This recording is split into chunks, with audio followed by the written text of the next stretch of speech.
Well, all right, you guys. You can see here, I'm standing in front of FINRA, your organization in charge of maintaining orderly markets. This is 17th Street. I'll show you afterward, but this is right at 17th and K Street. You hear about all the time. I'm going to try to keep this short. The reason I'm here is to talk to Robert W. Cook, who's in charge of FINRA. And the good thing about Mr. Cook is he worked at the SEC. He matriculated Harvard College, and he got his law degree at Harvard. So, and he knows all the regulatory issues. So he's a pretty good guy to come to. Mr. Cook, your organization has caught earlier this summer 2 individuals that were cheating on their entrance exam, and you proudly published that you caught them. They were trying to get past the Series 7. These are 2 entry guys. Well, I've got someone here, 2 brothers and an accomplice, who, depending on how you want to count it, have cheated hundreds or even thousands or even 10,000s of times. And they're stripping middle-class investors and others of their money. They're stripping the capital out of the entire capitalization in many cases, out of small over-the-counter companies. And they're destroying what I was trained when I first got in the business. The beauty of the American markets is capital formation. The gentleman I want to call your attention to is Curt Kramer. He was employed by 7 firms. He's passed the Series 7 and the Series 63. For those of you who don't understand, the Series 7 is your brokerage license. The Series 63 is basically a uniform test that qualifies you to, I'm going to use my words, to be blue-skied in various states. You still have to apply to those states to be licensed there, but it's the state exam. So Mr. Cook, in 1998 through 1998, Curt Kramer worked for Barrington Capital Group. In 1998 through 1999, he worked for Wales Securities. From 1999 to 2000, a period of less than a year, he worked for Weatherly Securities Corp. From 2000 to 2001, a period of less than a year, he worked for Montrose Capital Management. From 2001 to 2001, obviously a period of less than a year, he worked for Investec Ernst and Company. From 2001 to 2002, again a period of less than a year, he worked for Somerset Capital. And then finally, in between the bookends of 2002 and 2002, he worked for Invest Private. Now these 7 firms all have different CRD numbers, so I'm going to skip that. Curt Kramer's CRD number under your firm is, hang on a second, CRD number 295-9388. 295-9388.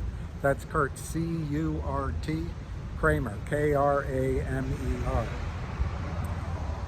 Your FINRA, in its job of regulating brokers, obviously oversaw Mr. Kramer's license.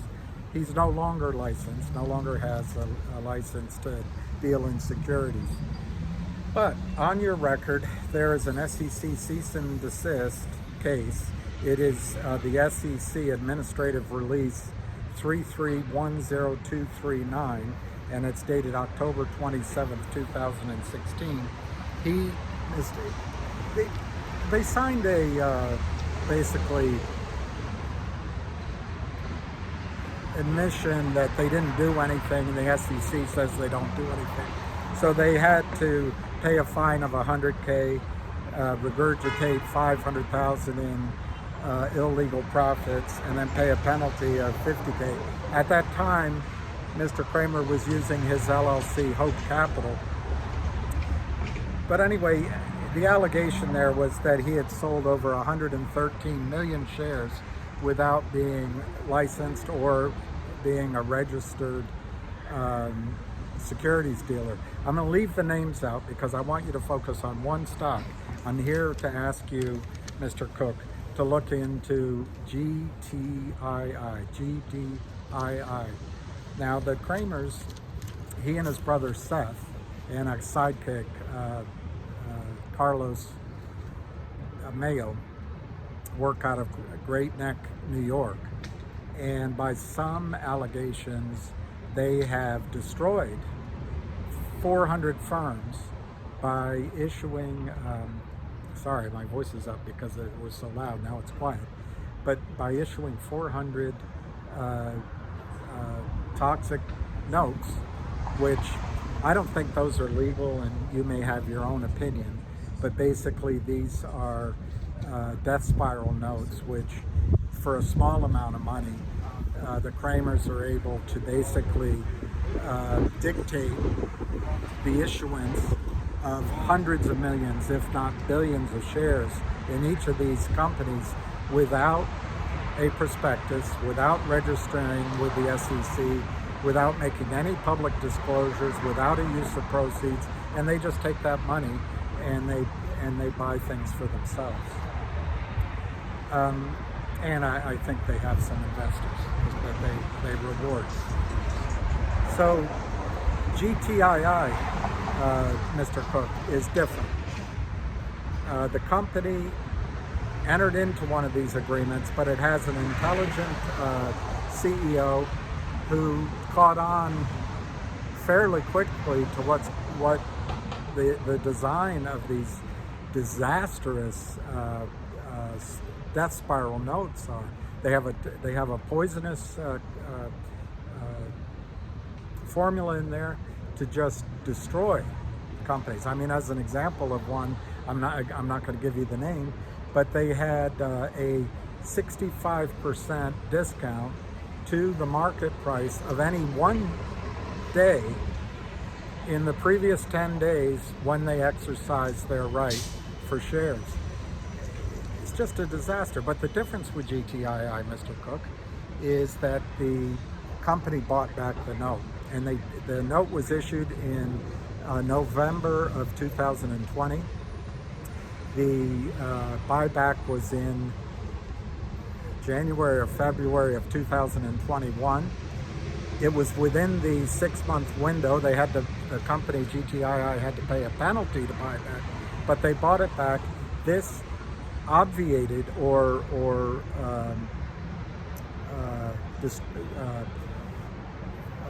cleaned out, I don't know what word I'm struggling for here, but basically it got rid of the right of the Kramers to convert into hundreds of millions of shares on their way to destroying yet another company. You have to understand, your job is to provide a good market, clean marketplace. People like the Kramers are destroying the over-the-counter markets, destroying companies under $5, destroying companies under $250, $350 million market cap. Why? Because the brokerage firms that I think pay your way don't allow buying, they don't allow research. So it's like shooting fish in a barrel. All the Kramers have to do is get one of these toxic notes, like an albatross, around the neck of a company, and they sell. Usually there's a 6-month holding period. They don't pay attention to that. In fact, they start selling beforehand. Okay, back to GTII. That's the focus I want to get you on. I want to ask you to do 3 things on the symbol GTII. Last week, I witnessed, as did many, really suspicious trading. They sold millions and millions of shares that do not exist. Now you may see, I think Goldman Sachs created this button, the F3 or something button, that a seller can hit, and it tells the market maker that there's a reasonable chance that, you know, it's a nod is as good as a wink to a blind bat, saying no more squaws, say no more. It's one of those, wink wink. But I think it's based on getting a letter from a lawyer indicating that the shares will come at some time. Well, the Kramers in their organization Power Up, and they have at least 100 LLCs. They also have some over here on Diagonal Road in Alexandria, because New York came after the Kramers for usury violations, so they just moved down to Virginia. And I'll give you one symbol, but I promised I only wanted you to focus on one. But if you look up GTLL out of Florida, in there it will show the address on Diagonal Road in Virginia for, I think it's 6th Street Capital and Diagonal LLC, something like this. These are all Curt Kramer beauties. Anyway, what I'd like you to do on the trading last week is ask for time and sales, ask for the sell tickets from the Kramers or from the market makers,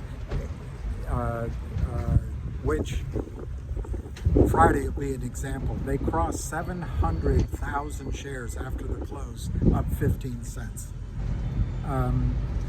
They are spoofing, they're manipulating the markets, they're trading at the end of the day. This is the Kramers. Now, maybe you can't oversee the Kramers because they're no longer licensed, but you do oversee the prime brokers and you do oversee the market makers. So my number one request is go in and check the time and sales for GTII last week and for the last 18 months.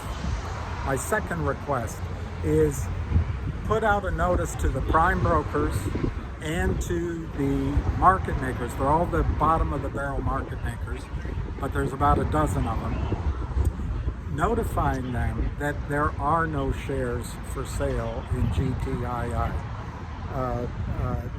Regardless of this letter from a lawyer, which it's an in-house lawyer at Power Up, I think his name is Nadich. Regardless of any letter they have, there are simply no shares available for sale. These guys have been selling 1 million to 1.5 million shares a week or a month. It depends on the time. Over the last 18 months, this last month they've sold almost 15 million shares short, naked short, or long marked wrong. But they're also crossing trades, and then the market makers get involved, and it's all based on this fraudulent letter from this lawyer. So one, ask for time and sales, follow the sell tickets, and while you're at it, maybe you ask for the phone logs and etc. But two, send a notice to the prime brokers and all the market makers via your system stating that there are no shares under any financing. It doesn't exist, and you can look it up, GTII.com, or check your own records or the SEC records. The note was brought back. There are no shares that the Kramers ever will have to deliver. They're manipulating the system, they're defrauding the system, they're defrauding you and the marketplace, and they're going to cost a prime broker its very existence. Now, Mr. Cook, the magnitude of this is, lawyers say, well, they have to wait 6 months because of the registration statement. In fact, guys like the Kramers, they start selling stock prior to even signing up their next victim. They don't have a single company that stays with them. They ruin every company, yet they're rich somehow. They lend them maybe 100 grand in stages as they sell stock in the open market, and then give the company their own money because they're selling the stock. And this is a flaw, and I don't want to get all intellectual on you, but this is a flaw in the current capital formation in the American markets. Small companies have no access to capital, so charlatans and thieves and thugs like Curt and Seth Kramer and Charlie Mayo come in and sign these I don't know what to call them, just licenses to steal with the company and print endless shares. But in essence, they're getting around the fact that the companies cannot issue shares. They're issuing the shares for the company, but the Kramers are keeping the money for themselves. This is a disastrous system. And Mr. Cook, I don't know, just using two names that pop into my head. I think Pontius Pilate was a proconsul or something down there in Jerusalem. He's one of many, many, many. Do you remember any of the other names? No, you remember Pontius Pilate because of the notoriety of what he oversaw. Or Elliot Ness. Elliot Ness, you remember. Do you remember any of the others' names? No, they're not going to remember your name unless they come and get you because you're complicit somehow. But I'm not alleging that. I just don't think you realize what's going on. But if you can take a stand, they may remember your name. They may remember your name, and that would be good for you and for your legacy. While I'm on that, I looked on your contact list. It's mostly white people. I think there's one minority. Remember our president over here, I'm sure he's your president too, passed the crime bill. He wrote it. And the crime bill, which the Clintons supported, basically had this thesis that if someone breaks the law once, twice, three times, third time you're out. Why? Because they're irredeemably bad. They're criminals. Well, these Kramers are doing white-collar crime under white privilege because they are white boys and they can hire white boy law firms, Gibson Dunn. And, you know, for all those families that got destroyed when people with darker skin than mine got thrown into jail for smoking pot or crack cocaine or whatever it's called, I think it's time we put these white-collar guys away. And it's not small numbers. It's possibly billions of dollars that they sell. I've heard that they've made for themselves $60 to $100 million. It's all theft. It's all theft. I just want to, for everybody that's listening to me otherwise, I want to read to you. Well, number one, I want to tell you where you can go.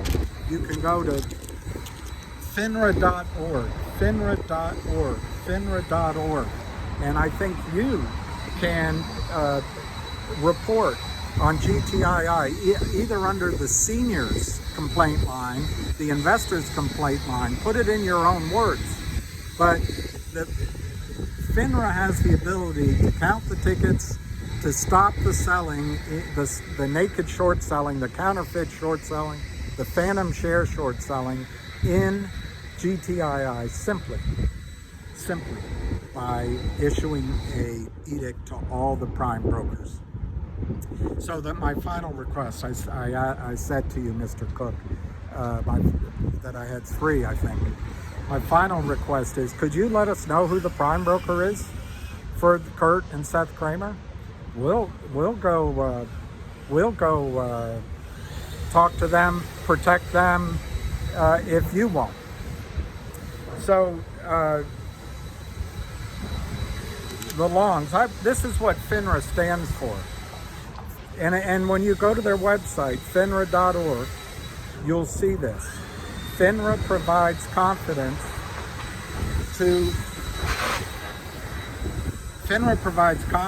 to participate by protecting market integrity. And then the second thing they have, a vibrant market is at its best when it works for everyone. Well, Mr. Cook, it's not working for small companies and small, and it's not just GTII. If you're worried that if you help on GTII, you're going to just help a group of people looking to profit, well, I suggest to you that the Kramers have profited for 2 decades, destroying the entire market caps of small companies. It's in their pocket. They've said to the markets, we know that this company shouldn't exist. We know what to do better with the investors' money than the company's management does. And in fact, if we get it, it's better for the economy that we have that money instead of hundreds of companies, from cancer treatment to military to healthcare to new inventions to, it runs the gamut of the genius of the American people. They wipe those all out because they are the chosen ones that can take this money and use it better. It's theft, and it's not small.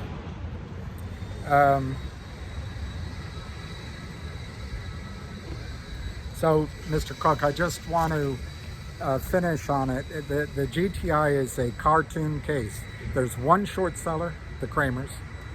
They're breaking the law in slow motion.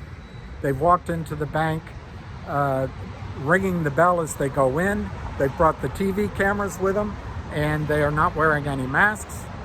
And they shot a couple people on the way in just to make sure it's really bad. And then they're taking the money out slowly, waiting for the police to show up. This is fraud in slow motion. It's a crime in slow motion. My point is, the SEC doesn't go after a lot of these cases because it takes 3 or 4 or 5 years to proceed. This is a case that's just right in front of you. One short, 350 million shares, naked, shorted possibly, but certainly 100 million. 100 million counterfeit shares. I sat for a football game with a couple institutional investors yesterday. They told me nothing goes away on Wall Street. So on Wall Street, there's 100 to 350 million shares sitting there, ready to pop up and blow the guts out of a prime broker. So that's basically, I think, what I wanted to say. And Mr. Cook, I'll just point out one more thing, and it's a bit repetitive. But the shares the Kramers are selling do not exist. They never will exist. There's no formula, good or bad or poisonous, that exists that will create those shares.